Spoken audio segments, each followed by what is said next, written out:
Hello and welcome to McLaren. On today's video, we will show you how to set up the mounting plate on your trencher MT36 and MT48.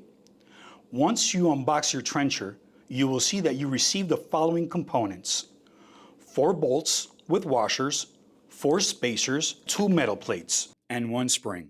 Please verify the contents upon receipt. To start this process, insert both bolts provided through the back of the plate and then insert spacers. Take your first metal plate and place it on the top of the mount, aligning it with the designated holes or edges as needed.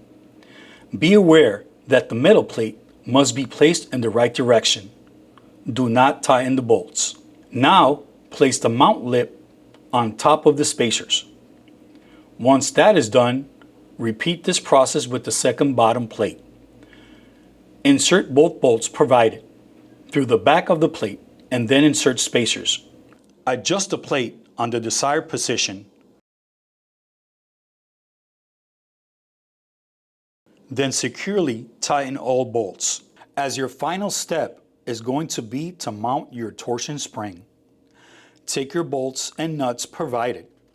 Place the torsion spring on top of your mount. Use 1 washer on the top and 1 at the bottom, and you're done. Go McLaren, go extreme.